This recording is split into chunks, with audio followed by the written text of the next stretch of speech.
Bonsoir, bonsoir les googleuses, bonsoir les googleuses, bonsoir les instagrammeuses, instagrammeurs, bonsoir les amis vieux, bonsoir les amis, bonsoir la googlomania, bonsoir toutes les personnes qui nous suivent depuis toujours sur les réseaux sociaux dans toute la planète. Aujourd'hui, c'est quand même une étape importante dans la vie sociale de notre beau pays, de notre bel empire chérifien, de notre beau royaume, pour que justement, plus que jamais, donc la pétition que nous avons lancée depuis belle lurette, qui n'a pas eu d'écho avec l'ancien chef de gouvernement, pour désigner donc Simon Kiren. Donc autant aussi les pétitions que nous avons lancées aussi avec le chef de gouvernement sortant, Sila Toumani, dans lesquelles nous leur demandions d'inclure les experts, d'inclure les grands experts marocains et internationaux. Il n'y a pas de honte à travailler avec le monde entier quand il s'agit de l'intérêt national, de l'intérêt public, de l'intérêt de la nation, de l'intérêt tout court de ce merveilleux pays qui nous donne beaucoup, pour justement amortir les chocs politiques dans lesquels le gouvernement ou les gouvernements qui se sont succédés pouvaient engendrer ou pouvaient malheureusement ne pas pouvoir y faire face, car la demande citoyenne d'un côté, la demande politique citoyenne d'un côté est très importante et elle va en devenant encore plus importante, plus volumineuse, beaucoup plus exigeante. Et malheureusement, l'offre politique est bien en deçà de ce que peut offrir donc le politique aux citoyens, à la société civile et surtout les classes les plus démunies qui, eux, malheureusement, souffrent dans tout vent qui peut souffler de n'importe quelle direction. Donc, il y a le Covid, les classes démunies souffrent. Il n'y a pas le Covid, il y a la vie normale, les classes démunies souffrent. Donc, en gros, il y a toujours un déséquilibre entre ce que peuvent demander les nobles marocains et nobles marocaines, citoyens, sujets. Moi, je n'abandonne pas mon titre de sujet de Sa Majesté le roi Mohamed VI parce que c'est un titre beaucoup plus précieux que juste citoyen dans une, entre guillemets, démocratie ou dans une autre forme donc, de système politique. Donc sujet citoyen que je suis et fier de l'être, et fier de mon allégeance et fier de ma bière. Donc aujourd'hui, les citoyens marocains, les citoyennes marocaines, le noble peuple se posent beaucoup de questions sur l'avenir extrêmement proche avant de se poser sur la question sur un avenir un peu plus éloigné et encore plus un court terme et encore moins un moyen terme et en aucun cas aucune visibilité sur le long terme. Donc ce questionnement pousse la Marocaine et le Marocain que nous sommes à emprunter la seule et unique voie de recours qui est la rue pour parler à Sa Majesté. C'est tout. Quand on fait appel aux instances politiques qui ne répondent pas, quand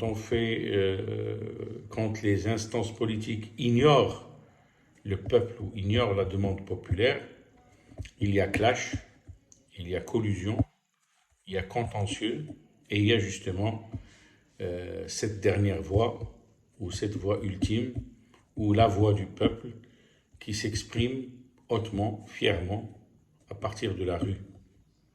Alors, d'abord, la réponse, je dirais, des autorités publiques serait plus judicieuse d'écouter ces nobles populations qui expriment un malaise, qui expriment une rage, qui expriment une maladie, qui expriment un ensemble d'éléments qui ne vont plus, qui ne vont pas, au lieu de malheureusement les matraquer. Donc la loi de la matraque n'a jamais marché dans aucun pays. La loi de la matraque ne marche pas. C'est la voie du dialogue qui construit. Donc notre tradition depuis 5000 ans dans notre empire chérifien a toujours été l'écoute. L'écoute pleine et entière du citoyen. L'écoute pleine et entière de la citoyenne. Donc le Marocain et la Marocaine ont toujours été tellement précieux pour leur sultan, pour leur empereur, pour leur roi, pour leur monarque, qu'il n'a jamais été question, entre guillemets, de brimer de simples protestations pacifiques qui souhaitent justement être écoutés sur leurs doléances et leurs demandes particulières et surtout sociales.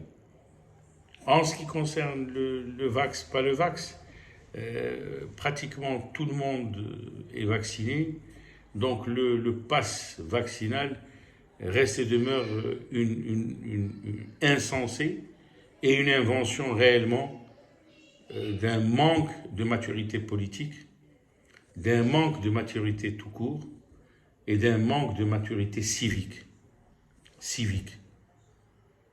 Car il n'y a qu'une seule autorité publique qui peut contrôler, qui peut vérifier, qui peut surveiller, qui peut. Or là, carrément, on voit que cette invention de ce passe vaccinal jette le Marocain en pâture à n'importe qui commence à philosopher, qui commence à taper sur la tête du Marocain et de la Marocaine et qui commence يتفهم عليه بالعربية التعرب وشفناها وعشناها ناس ما عندهمش مستوى ولاو يبغيو يبزنسوا في l'accès pas accès ديال un magasin, un mall, un hôtel. Donc c'est carrément plus d'État. Or là, nous sommes les Marocains, nous sommes fiers de notre État وتنبغيو الإيطا ديالنا وتنحترموا الدولة ديالنا ولكن ما تنقبلوش شي واحد يجي يبزبزنا.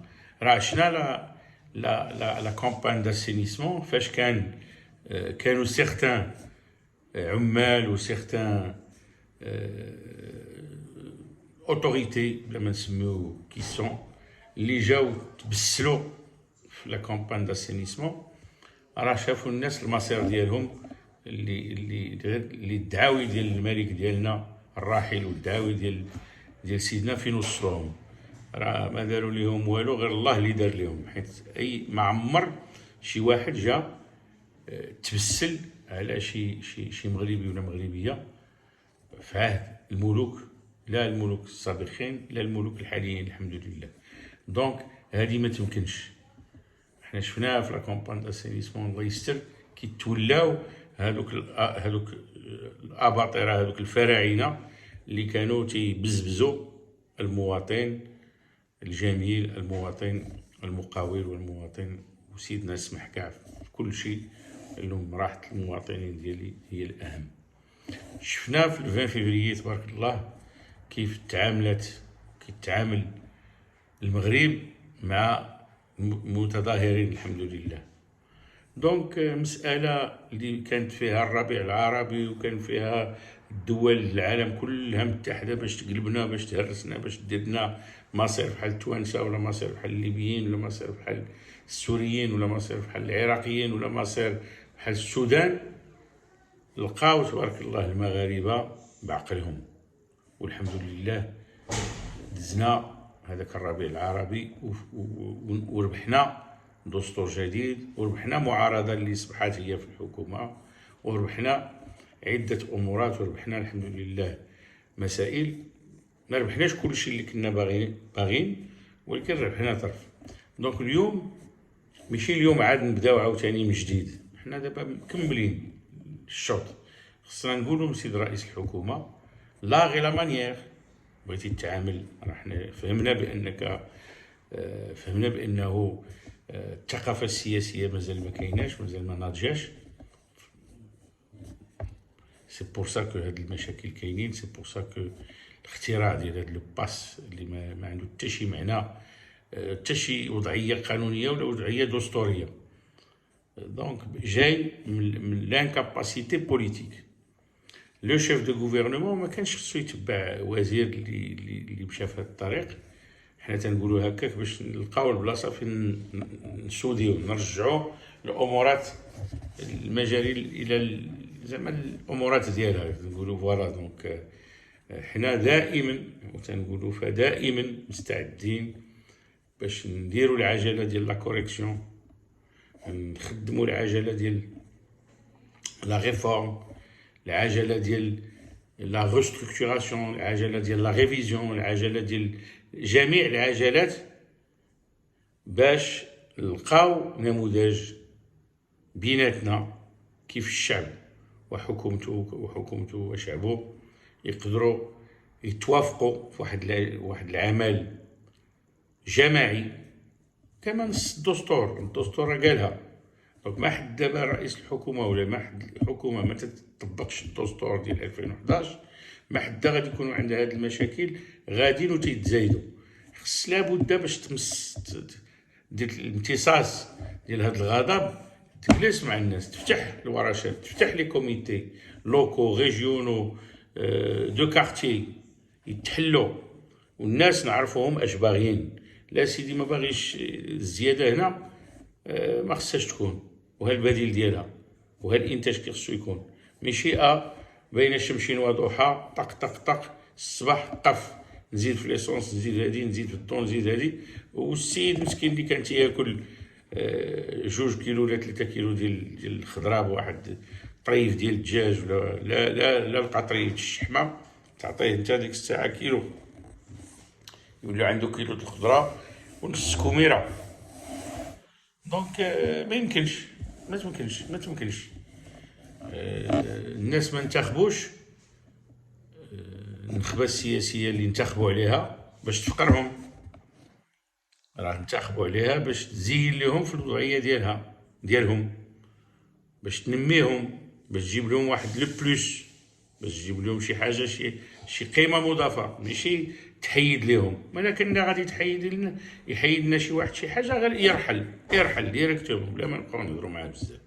يرحل ونعاودوا الانتخابات عاوتاني ونعاودوا الامورات كلها ونعاودوا التعازيله ونزيدوا عاوتاني لقدام. حيت ما يمكنش تجي تحكمني وتحيد ليا صبع ولا يد ولا عين ولا وتنشوف انا قبالتي هذاك اللي تيحكم تيتزاد ليه الثروات تيتزاد كل نهار تيتزاد في الثروات ديالو. ما يمكنش. دونك العداله الاجتماعيه لابد منها. دونك خص لابد اعاده النظر. وتنظن عسى تكرهون شيئا وهو خير لكم. هذا التعديل الحكومي اللي جا بحال البرق النهار الاول ديال الحكومه كنت قلتها في واحد لا فيديو، قلت راه الله يحفظ غنوليو نبدلوا الحكومه في الصباح وحكومه في 12 ونباتوا بحكومه جديده، وغادي كل صباح وكل ليله وكل 12 غيتبدلوا الحكومات. حيت ماشي مشكل الحكومه، مشكل ديال لا دوموند سيتويان بوليتيك ما مطابقاش مع لوفر بوليتيك. سي تو. الناس عندهم ان سيستيم، المغرب عنده ان سيستيم جميل جدا اللي فيه الملكيه، فيه البيعه، فيه امارات المؤمنين، وفيه التعايش، وفيه عده امورات اللي تيجذبوا ولا تيجيبوا المستثمر. وفيه واحد الادارات اللي كاينين ديال المافيات، ما نبقاو نقولوها ادارات المافيات. وخص رئاسه الحكومه والحكومه هذه الحكومه الجديده تحارب المافيات، تحاربهم، تحيدهم، ما تبقاش تخليهم. عندنا امير المؤمنين، ما عندناش امير المفسدين. عندنا امير المؤمنين، ما عندناش امير ديال النصابه والشفاره والمرتشين.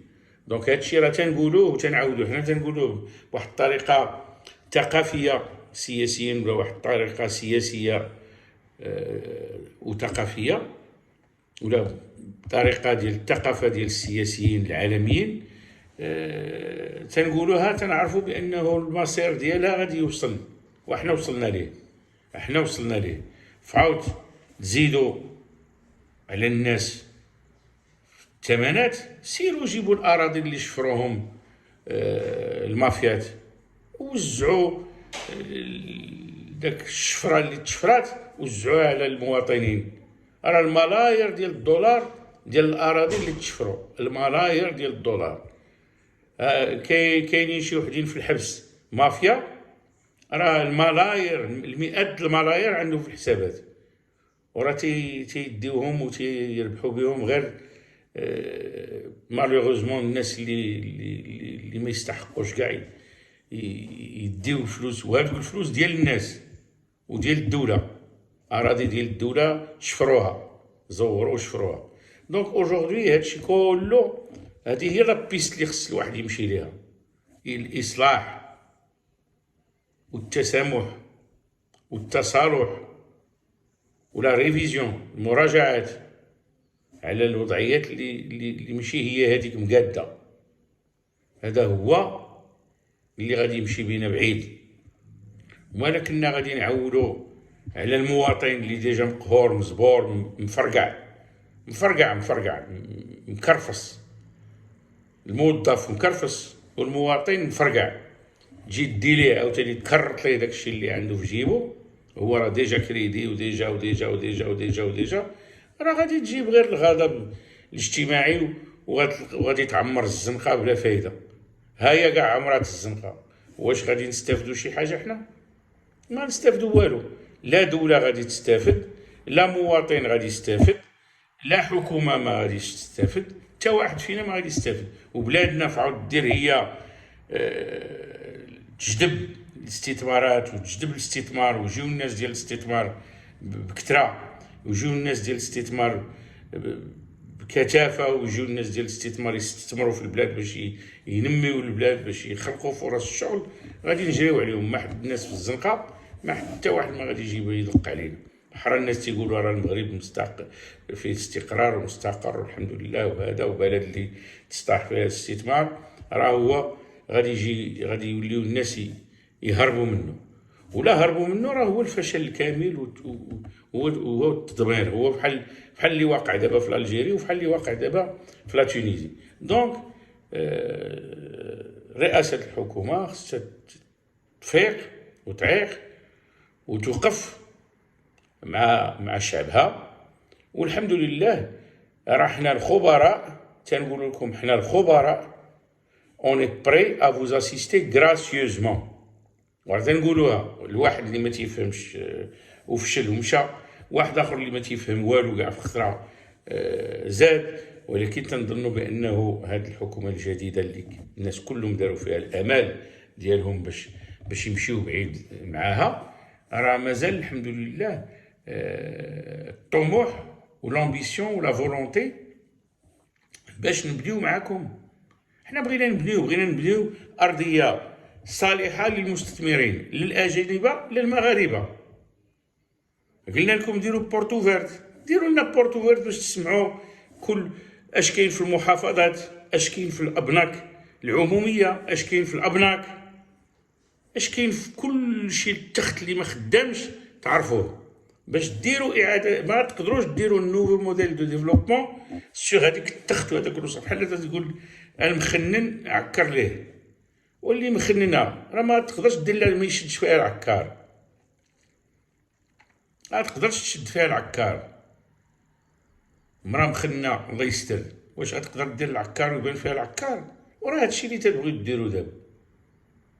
ونعاودوا، قال لكم سيدنا، نعاودوا نموذج جديد اقتصادي بشري تنموي مستدام. راه الكلام ديال الملك باين، ما قالكش خرج الناس الزنقه، ما قالكش خرج الناس زيد عليهم سطيهم. ودابا تنشوفوا دي فيديو الناس تسطاو. راه اللقاح ايكال زيرو، راه اللقاح با لقاح ايكال زيرو، راه ماشي هذاك هو لوبجيكتيف. الناس انتخبوا عليكم باش يوليو لاباس عليهم، الناس انتخبوا عليكم باش يوليو يحسوا براسهم بانهم في الرفاهيه، فاذا به تياكلوا مالوغوزمون العصا، لا قالوا بغينا ولا ما بغيناش اللقاح. واش هذه كاينه في شي ديمقراطيه اللي تحترم راسها؟ راه سي امبوسيبل، سي انكرويابل، سي تو جوست انكرويابل. واش هاد الباس غادي يعطي قيمه مضافه للتجاره الاقتصاد؟ جامي دو لافي، جامي دو لافي. باس فاكسينال با باس فاكسينال، واش هي دونك الحكومه ما بقى عندها ما يدار غير تخمم في الباس فاكسينال ولا با باس فاكسينال؟ واش هادشي كلشي تسالى، لا القرايه لا التمدروس لا السكن لا الطاقه لا الصناعه لا الرقمنه لا والو، وقفنا في الباس. هذا الباس هذا ملي تيشوفوا، ملي الواحد يشوفوا ما جاب والو في نهار، ما جاب والو في يومين، ما جاب والو في 3 ايام، يوقفوا بحال شي شركه. انا لا تنسير شركه وتنشوفها تتخسر الفلوس النهار الاول، النهار الثاني نسدها، اللهم نسدها، وتكون عندي الشجاعه باش نسدها وندير القرار ديال السدان، ولا نبقى غادي تنضيع الطاقه وتنهرس حوايج اخرين اللي يقدروا مالوغوزمون يمشيو مزيان من هنا شويه. دونك طا اون بوليتيك كي نو مامين كو دون لو مور، مي جو لاغيت لو بروميي جور. هادشي اللي حنا كنا موفرين في الذهن ديالنا غادي يوقع مع هاد الحكومه الجديده ولا مع هذا رئيس الحكومه الجديد. ماشي غادي نوليو خاسرين وغادي نوليو خاسرين كلشي. دونك داكشي كله اللي الاكتسابات اللي درنا، توت لي زافونتاج، توت لي طرافو، توت لا كونستركسيون اللي دارت هذه 10 سنين وهذه 20 عام مع جلاله الملك محمد السادس الله ينصرو، والحمد لله اللي هو تيتصنت لينا وتيسمعنا وتيحس بينا، وغادي يوصلوا له هذا الفيديو، غادي توصلوا هذا ليطا ديالنا حنا ديال لا ديبريم توتال غادي يوصل ليه، وهذا ليطا ديالنا حنا دانكيتود دونغواس غادي يوصل ليه، وغادي يستجب لينا. راه ديما استجب لينا وديما تيستجب لينا، وكثير ملي تنهبطوا للزنقه وتنوليو نهضروا من الزنقه تيستجب لينا اكثر فاكثر، حيت تيقول لنا شعبيه العزيز، ماشي شعبيه ديال بق عصا. قضيناها. دونك نتوبوا نقولوا زعما الله يسامح على الجميع، الاغلاط راه دائما تقدر تكون، ونديروا يد في يد هكا، يد في يد، ونديماريو لا كونستركسيون ديال لو نوفو موديل ديال بصح. ولو نوفو موديل راه ما غادي يقدرش تصايبوا الحكومه بوحدها هكا باليد اليمنيه، بلا هاد اليد اليسريه ديال المجتمع المدني ولا ديال الشعب ولا ديال الممثلين ديال الشعب. هذا هو المهم. لا كان شي واحد تيطيق في النموذج الجديد الاقتصادي ولا النموذج الجديد التنموي في الحكومه، خصو يفتح الباب للشعب، والشعب يجي يقول ليه فوالا نديرو بورتو فيرت باش تسمع هنا في المحافظه اش كاين التيترات اللي تيتشفروا، باش تسمع في هاد الابناك شحال ديال الفلوس تيديهم في الحسابات ديال الناس وما تيردوش، وهاد شحال الناس تيديروا ليهم لا سبولياسيون لا بريداسيون لو فول على لي بيان ديالهم اكسيتيرا. وملي غادي ترجع داك الشيء في بلاصتو، كل حاجه في بلاصتها، باسكو حنا تايقين بان الحكومه الي دو بون فوا، تايقين بان الحكومه باغيه الخير لهاد البلاد وباغيه الخير لهاد الشعب وباغيه تنجح في لا ميسيون ديالها. دونك فتحوا البيبان، نفتحوا الحوار باسيفيك سامبل، بحال دي جون تري زيدوكي، تري بيان ايدوكي كوم تو لي ماروكان. لي ماروكان كلهم الحمد لله شعب جميل جدا، كل شيء تربي، ولكن تهضر معاه بخاطر لا غير لا مانيير. اي واحد تقول له اي حاجه بغيتيها منه وتفهمها ليه يقول لك نعم سيدي، مرحبا سيدي. حنا راه دائما تتعايشوا مع جميع الاطراف ديال الشعب وجميع الفئات، وما تلقاو حتى شي واحد فيه شي مشكل. ملي تنقلبوا على المشكل فين كاين المشكل في اداره واخده ليه فلوس، اداره واخده ليه رزقو، اداره واخده ليه الوراق ديالو الاداره ما بغاتش تعطيه حقه. وهذا الشيء راه اي واحد تجيبو من توركمانستان ولا من اوزبكستان ولا طايواشتيشتان غادي يجي غادي يقول لك هذا الشيء اللي كاين في هاد البلاد السعيده. كل شيء فرحان، كل شيء حمد الله، كل شيء الحمد لله مسلمين الحمد لله الى النخاع، كل شيء فرحان بامير المؤمنين ديالو. دايوغ حنا تنشوفوها الناس تيوجهوا الطلبات ديالهم لجلاله الملك محمد السادس الله ينصرو، باسكو عارفين لو ريكور فينال هو سيدنا. حنا ما كناش بغينا باش هذا الشيء يوقع في هاد لا فيتاس هذه كلها، ولكن عسى تكرهون شيئا وهو خير لكم. هذا الشيء دابا اللي واقع دابا يمكن غادي يرجع علينا بالخير، علينا كلنا جميعا، وليداتنا والدينا وحنا، باش نتواصلوا مع سيدنا الحمد لله فيا الحكومه ديالو ان شاء الله باذن الله، avec une nouvelle mentalité, avec une nouvelle vision, ou avec une nouvelle compréhension de la problématique populaire, de la problématique citoyenne, de la problématique de ce noble peuple. وما غاديش نكثر عليكم باسكو الحمد لله القلب عامر، ولكن الحمد لله حنا تيبقى فينا الحال بزاف على هاد البلاد اللي تكون غاديه مخيره، وتنشوفوا شي سمرانات ولا شي الله اعلم بحال شي تسوناميات جايين تيضربوا لينا في البنيه التحتيه ديالنا. واش هاد الشيء الجزائريين؟ واش هاد الشيء التوانسه؟ واش هاد الشيء حاجه اخرى؟ واش هاد الشيء حاجه اخرى؟ الله اعلم. ولكن حنا دائما الله الوطن الملك شعارنا الابدي، شعارنا الخالد، شعارنا الدائم. والصحراء الشرقيه مغربيه، والصحراء الشرقيه مغربيه، والصحراء الشرقيه غتبقى دائما مغربيه، وغادي نقاوموا ان شاء الله باذن الله باش نعطيو للمغربي والمغربيه الحقوق كلها ديالها كلها. حنا ما نبقاوش نقدروا نتسناو اكثر. هاد الثالثه ليجيسلاتور الاولى دازت فاشله، الثانيه دازت فاشله مع الدستور، ما تنزلش الدستور، ما تنزلوش القوانين التنظيميه ديال الدستور، ما تنزلوش القوانين ديال التنظيميه ديال دستارات القوانين بحال هاد ليطا دورجونس سانيتير راه ما كاينش في الدستور، كاين غير ليطا دورجونس، ولكن ما تطبقش على ليطا دورجونس سانيتير اللي ما كاينش في الدستور بالمفهوم ديال ليطا دورجونس. دونك خصنا لابد ننظموا qu'est-ce que c'est l'état d'urgence sanitaire, qu'est-ce que c'est l'état d'urgence entre guillemets, les différents états d'urgence. هادشي لابد خصو يتنظم ويتقنن ويتكتب ويتصوت عليه بالمغربي والمغربيه، ويكون المغربي طرف والمغربيه طرف شريك للحكومه. حنا مشاركين معكم في هذه البلاد، راه ما تيقدرش شي واحد يحكمها بوحده من غير سيدنا الله ينصرو، من غير سيدنا الله ينصرو. خص جميع السياسيين يفهموها اون فوا بور توت، راه حتى واحد ما يقدر يسير هذه البلاد بوحدو. الحمد لله هذا الشيء منصص في الدستور، وهذه القوانين دستوريه مكتوبه. وتنطلب زعما سي ان انيم ابل على لا سوليداريتي افيك نوتر غوفرنمون باش يفتح الودنين ديالو ويفتح العينين ديالو ويفتح الحوارات ديالو معنا مع لا سوسيتي سيفيل، باش نتحاوروا ونقاوموا ضد الكوفيد وضد مورا الكوفيد، ونقاوموا هاد لي زينمي اللي جايين عندنا دو تو لي كوتي. الناس اللي ما باغيناش نتنماو هما عرفناهم، عده دول اوروبيه بحال الالمان قالت لك علاش هاد المغرب غادي يزيد لقدام. تنشوفوا حنا بانه اي حاجه وقعت المغرب هو الفوتيف مع الجار ديالو ديال الجزائري. حنا تنشوفوا تونس اللي ما كناش نتسناو منها اي سوربريز، هي نوزا سوربريز.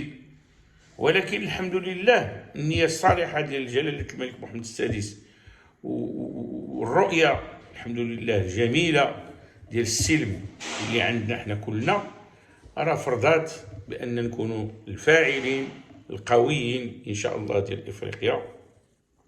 ولهذا راه كاين واحد المرحله تنظيميه اللي خص الحكومه توقف عليها باش توفر لنا المناخ المناسب باش نقدروا نزيدوا لقدام بلادنا إن شاء الله بإذن الله. ودائما الصحراء الشرقية المغربية، الصحراء الشرقية المغربية، البيعة ديال محمد السادس ديال التندوف والتندوفية مسؤولية، وعلينا جميعا مسؤولية، وعلى الجميع مسؤولية، ودائما غتكون مسؤولية فوق كتافنا حنا لي زيريتي الحفايض ديال هذه الامبراطوريه الشريفه الحمد لله ديال مملكه المغرب. دونك سي ان ابل بيان سور دو سوليداريتي، التسامح، ونزيدوا لقدام مع هذه الحكومه، نتعاونوا معها وتعاوننا باش نلقاو حلول للمغربي والمغربيه والمغاربه جميعا، والمغرب حتى هو كله ان شاء الله تحت الظل ديال جلاله الملك محمد السادس. الله ينصرو والله يخليه لينا والله يطول ليه العمر والله يعطيه صحيحته والله يدومو تاج فوق راسنا. الله الوطن الملك شعارنا الدائم، شعارنا الأبدي، شعارنا الخالد. وشكرا جزيلا للجميع الإخوان والأخوات.